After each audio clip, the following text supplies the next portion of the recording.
Shalom pendengar yang dikasihi dan mengasihi Tuhan Yesus Kristus. Kita berjumpa lagi dalam program Waktu Teduh bersama Renungan Harian terbitan Yayasan Pelayanan Gloria. Mari kita siapkan hati untuk mendengarkan firman Tuhan. Izinkan Roh Allah memberikan kita hikmat agar kita dapat semakin mengenal, mengasihi, dan memuliakan Tuhan setiap hari.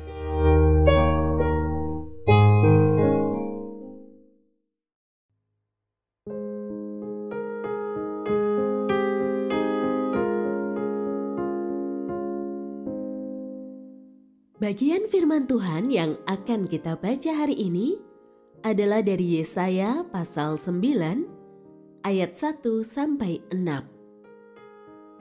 Saya akan membacakan sebagian daripadanya.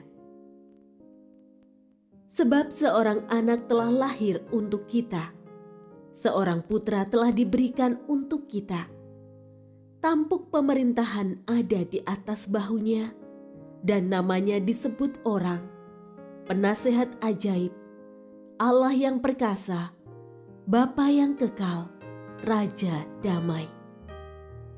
Besar kekuasaannya, dan damai sejahtera tidak akan berkesudahan di atas tahta Daud dan di dalam kerajaannya, karena ia mendasarkan dan mengukuhkannya dengan keadilan dan kebenaran dari sekarang sampai selama-lamanya.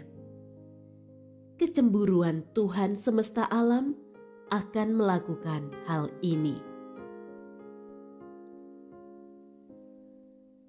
Pendengar yang mengasihi Tuhan, ayat yang kita renungkan secara khusus hari ini adalah dari Yesaya pasal 9 ayat 5b. Tampuk pemerintahan ada di atas bahunya, dan namanya disebut orang, Penasehat Ajaib, Allah yang perkasa, Bapa yang kekal, Raja damai. Renungan hari ini berjudul Keperkasaan Allah. Perkasa adalah bagaikan pahlawan yang dikdaya, selalu memenangkan peperangan. Ada kuasa dan kekuatan yang besar pada dirinya. Jadi, kalau kelahirannya disebut pemegang pemerintahan dan sebagai Allah yang perkasa, mau tidak mau kita membayangkan Allah yang luar biasa dengan tanda-tanda kekuasaan yang spektakuler. Tidak heran jika murid-murid Yesus pun terkecoh. Di tengah perjalanan Yesus ke kayu salib, mereka masih bertengkar tentang jabatan yang mereka harapkan dari kerajaan yang didirikan oleh Yesus. Lalu di manakah keperkasaan Allah pada diri Yesus itu sesungguhnya? Mari kita bayangkan bahwa keperkasaan itu dalam bentuk kekuatan yang besar. Di antara banyaknya mukjizat yang dilakukan Yesus, ada satu yang menunjukkan kekuatannya. Suatu kali ada perempuan yang sudah 12 tahun menderita pendarahan. Ketika dia menjamah jumbai jubah Yesus, seketika itu berhenti pula pendarahannya. Yesus pun bereaksi dan mengatakan bahwa ada kuasa yang keluar dari dirinya. Artinya, setiap mukjizat yang dilakukannya mengandung kekuatan besar.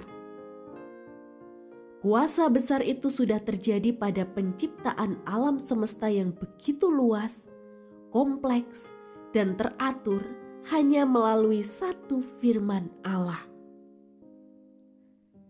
Dahsyat pula kuasa Yesus yang menjadikannya menderita dan mati di atas kayu salib. Kuasa yang besar membuat dia sendiri menyerahkan nyawanya kepada Bapa. Kuasa yang besar pula yang membuat dia bangkit pada hari ketiga. Allah perkasa dinyatakan dalam bentuk pengorbanan dan kasih kepada manusia.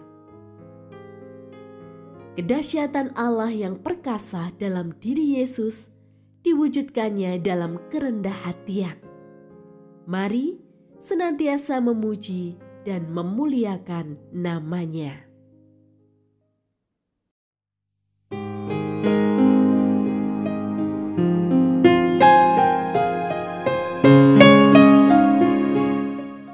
Pendengar yang mengasihi Tuhan, apakah Anda diberkati melalui renungan harian? Jadilah berkat dengan mendukung pelayanan kami. Dukungan Anda dapat disampaikan melalui rekening Bank BCA nomor 4565008880 atas nama Yayasan Pelayanan Gloria. Informasi lebih lanjut mengenai renungan harian dapat dilihat di situs web kami renunganharian.net. Tuhan Yesus memberkati dan menjadikan Anda berkat di hari istimewa ini. Shalom.